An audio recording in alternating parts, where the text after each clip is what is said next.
Don't forget to like, comment, and subscribe. The Vanishing Echo.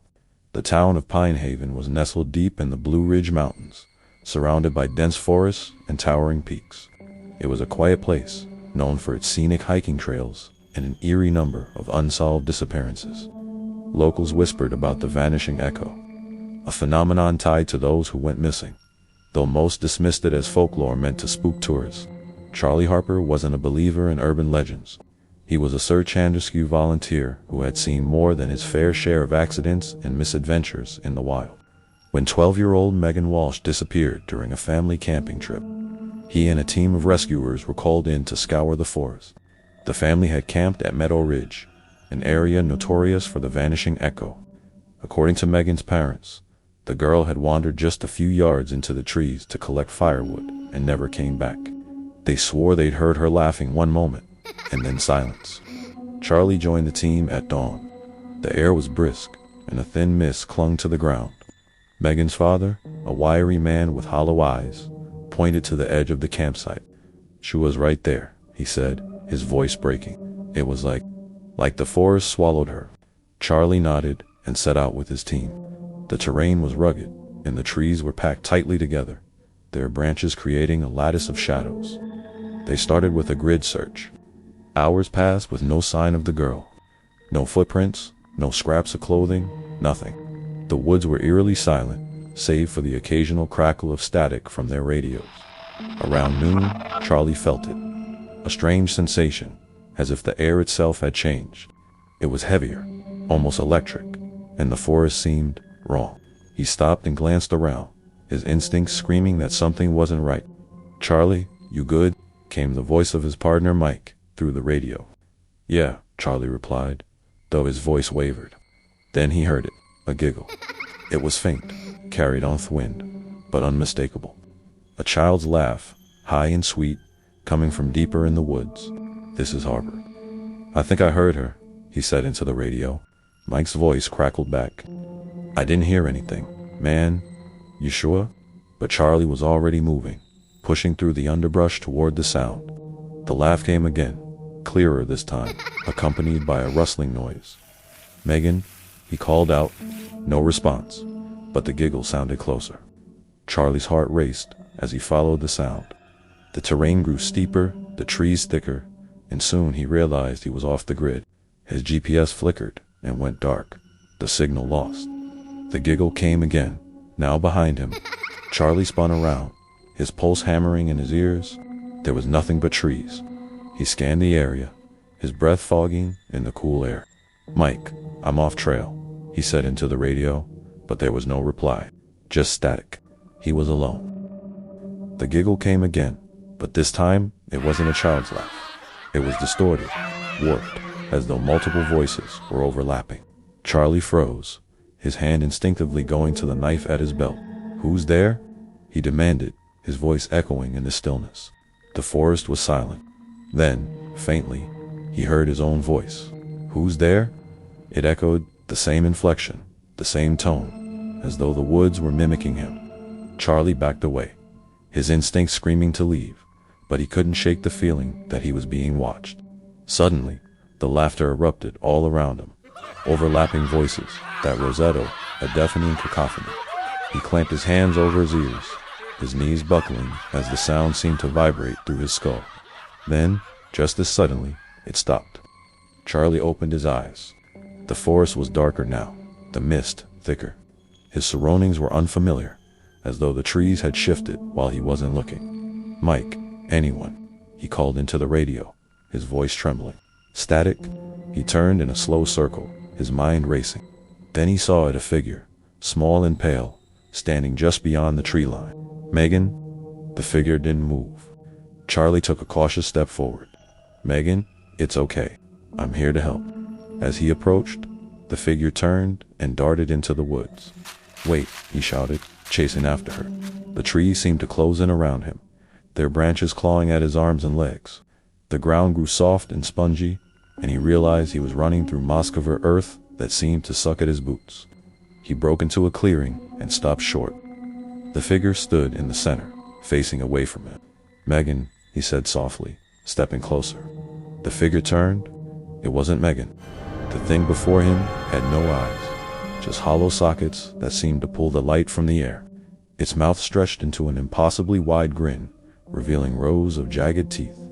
Charlie stumbled back, his heart pounding. The thing tilted its head, and then it spoke. "Who's there?" it said in his own voice. Charlie turned and ran. The laughter returned, chasing him through the forest, echoing from every direction. The terrain twisted and shifted, the trees blurring together as though the forest itself was alive, guiding him deeper into its heart. He ran until his legs gave out, collapsing onto the mossy ground. The laughter faded, replaced by silence. When Charlie opened his eyes, he was lying on the forest floor. The mist had lifted, and the sun was setting. He staggered to his feet, his body aching, and realized he was back at the campsite. "Megan," he called weakly, his voice hoarse. The search team was gone. The tents were gone. Even the fire pit had vanished, as though the campsite had never existed. Charlie walked to where the family's car had been parked. It was gone too, leaving nothing but tire tracks in the dirt. He looked down at his radio, which was now silent, and then he heard it, a giggle.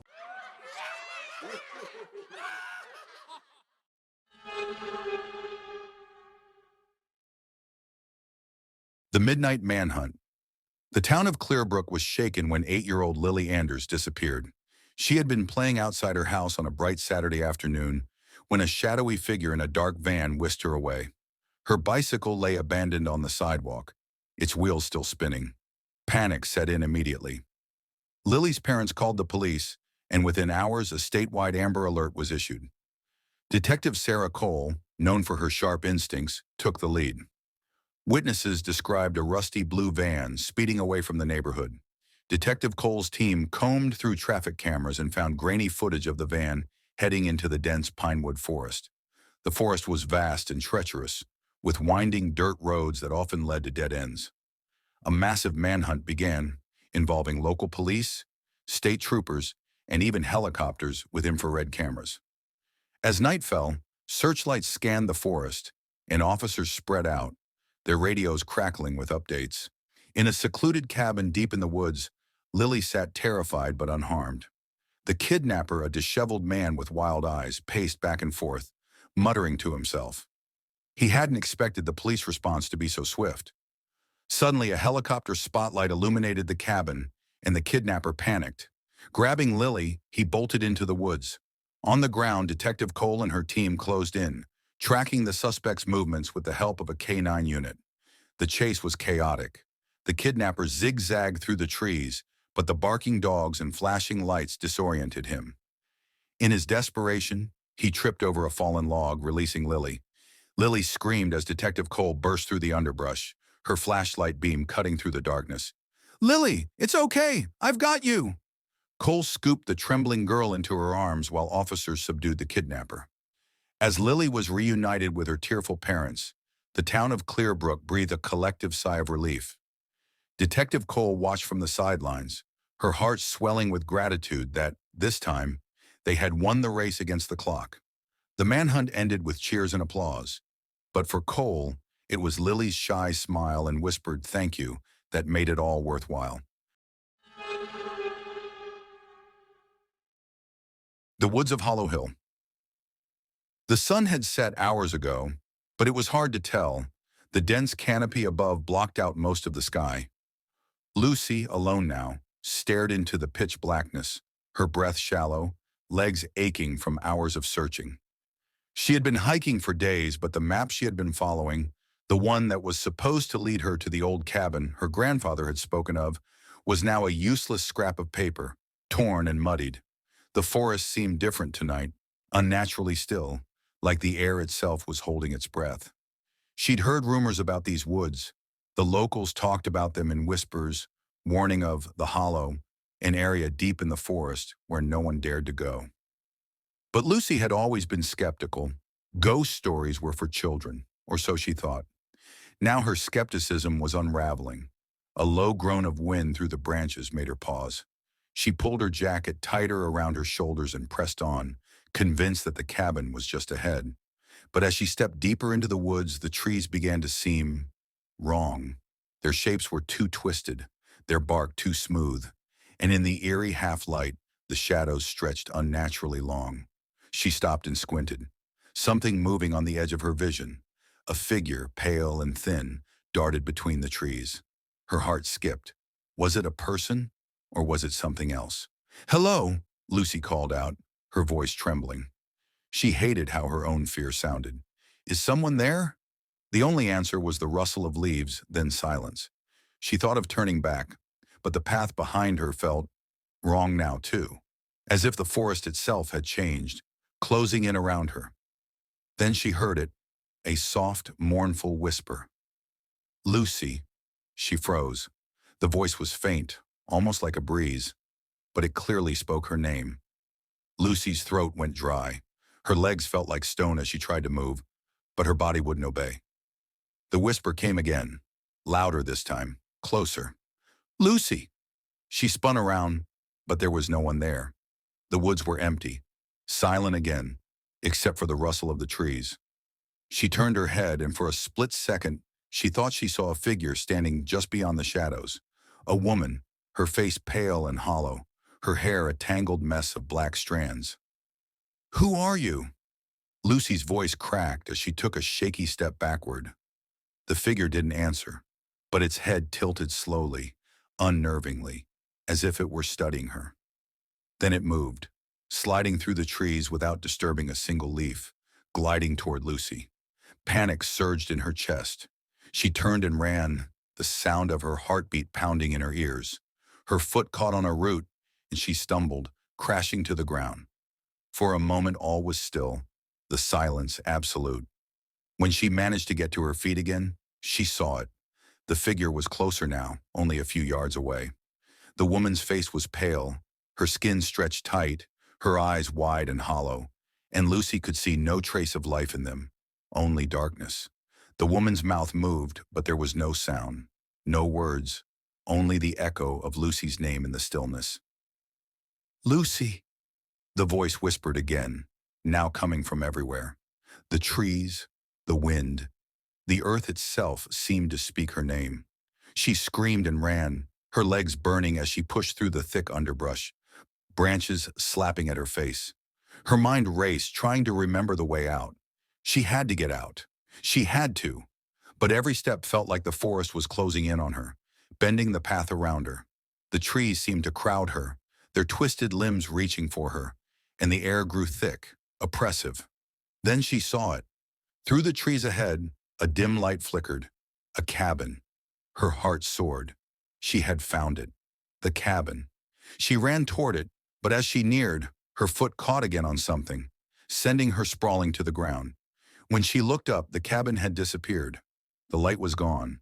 The forest was back, dark and silent, and the figure stood before her again, its hollow eyes staring into her soul. "Lucy!" The voice rasped, as if the wind itself was choking on her name. The ground beneath her feet began to tremble, and the trees bent low as if reaching to pull her into the earth. The woman's face twisted in a grotesque smile, and with a final bone-chilling whisper, the world around Lucy went black. And in the morning, the forest was quiet again. But the trees where they once stood now only whispered a new name, Lucy's.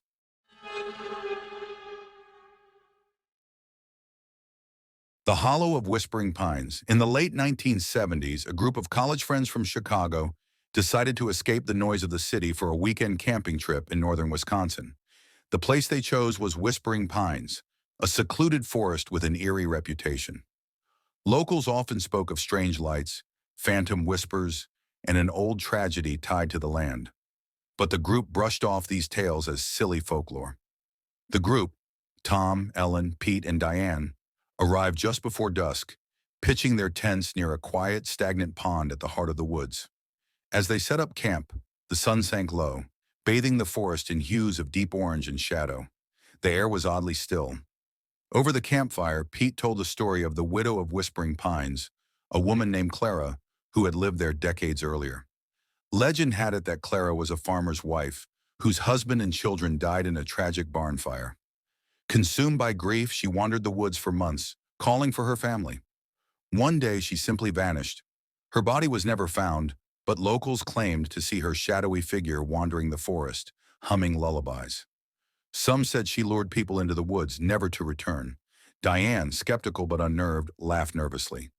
That's just an old ghost story. Besides, Clara's probably sick of people spreading rumors about her. As night fell, the group settled into their tents, though none of them could shake the feeling that the forest seemed alive. A faint, unnatural hum filled the air, a sound too low to pinpoint, but too present to ignore. Around midnight, Ellen woke to the sound of soft crying outside her tent. At first, she thought it was Diane, but when she unzipped her tent and peeked out, she saw a figure standing near the pond. It was a woman dressed in a tattered, soot-streaked dress, her hair disheveled and face obscured by shadow. "Hello," Ellen whispered. The woman's head turned sharply toward her. Though Ellen couldn't make out her features, she felt the weight of a gaze that pierced through her. The woman raised a hand and gestured toward the forest, her movements unnervingly slow. Ellen stumbled back into her tent, waking the others in a panic. When they came out with flashlights, the woman was gone. The group searched the area, but the only sound was the crunch of their boots and the faint rustling of the wind, or so they thought. As they returned to the campsite, Pete froze. "Did you hear that?" "What?" Tom asked, his voice shaking. "It's humming. A lullaby." The group fell silent, straining their ears. Sure enough, a faint melodic tune floated through the trees, growing louder, closer. Diane clutched Ellen's arm. "It's probably just the wind," she whispered, but her trembling voice betrayed her fear. Then from behind them, a twig snapped. Tom turned his flashlight toward the sound. In its beam, they saw her again, the woman from the pond. Her face was visible now, and it was a mask of anguish. Her mouth moved as if speaking, but the words were swallowed by the strange hum that surrounded them. Before anyone could react, the fire at their campsite extinguished itself with a loud hiss. They were plunged into darkness, save for Tom's flashlight, which flickered erratically. The humming turned to whispers, low, unintelligible, and all around them. Pete shouted, "Run!" They scattered into the forest, the whispers chasing them, growing louder and more distinct. Now they could make out the words, "Where are you? Come back to me." Ellen tripped on a root and fell hard. She looked up and saw Clara looming over her eyes hollow voids. A cold, skeletal hand reached toward her. "Please, stay with me." Clara's voice echoed, filled with desperate sorrow. Before the hand could touch her, Tom grabbed Ellen and pulled her up. Together they ran, following the faint light of Pete's flashlight in the distance. By dawn, the group stumbled out of the forest, their faces pale and their bodies trembling. None of them spoke of what they had seen, not to the authorities, not to each other. They piled into the car and drove away, leaving their tents and belongings behind. Years later, Tom saw a news report about Whispering Pines. A group of hikers had gone missing there, their campsite found abandoned near the same pond. The only trace of them was a single voice recorded on a lost cassette tape. It was a woman's voice, humming a lullaby. The Shadows of Rosewood. In the secluded town of Rosewood, a decaying house stood at the edge of the woods. Inside lived Claire and her husband, Victor. From the outside, their lives seemed idyllic, a loving couple, a charming home. But within the walls of that house, Claire bore the brunt of Victor's dark temper. Victor's cruelty was relentless. His words were venom, his fists storms. He thrived on her fear, isolating her from friends and family. Yet Claire endured, her spirit flickering like a candle in a storm, refusing to extinguish completely. One cold November night, Victor's rage reached a fever pitch. He came home late, reeking of alcohol, eyes blazing with fury over some imagined slight. As Claire braced for the storm, something unusual happened. A faint tapping echoed through the house, soft, deliberate, and rhythmic. "Who's there?" Victor roared, grabbing a kitchen knife. But when he yanked open the front door, no one was there. The tapping grew louder, now coming from upstairs. Victor's anger twisted into paranoia. He stormed up the stairs, dragging Claire behind him, her wrist caught in his iron grip. In the darkened hallway, the noise stopped. The house fell silent. "Is this your doing?" Victor hissed, shoving Claire into the shadows. Before she could respond, a low whisper curled through the air. "Justice waits." Victor's face paled, but he quickly masked his fear with fury. He stormed into the bedroom, the knife still clutched in his hand. Suddenly, the door slammed shut behind him, locking Claire outside. She heard him scream, first in rage, then in terror. Claire pressed her ear to the door. Through the thick woods, she heard Victor shouting at something unseen. His words were frantic, his voice rising in pitch. "Stay away! I didn't mean to!" A deep, guttural growl cut through the air, followed by Victor's panicked cries. Then silence. Claire pushed the door open to find the room empty. No Victor. No knife. Just a single word carved into the wooden floorboards. Free. She fled the house that night, running barefoot through the woods until she reached the safety of a neighbor's home. When the police searched the house the next day, there was no sign of Victor. But the officers found something else. A series of old photographs tucked into the attic. Each photo showed a different woman, bruised and broken, standing next to a grinning Victor. And in the last photo, there was Claire. She moved away from Rosewood, starting a new life far from the shadows of her past. But sometimes, in the quiet moments before sleep, she swore she could hear a faint whisper in the wind. Justice waits, and she prayed it would never wait for her.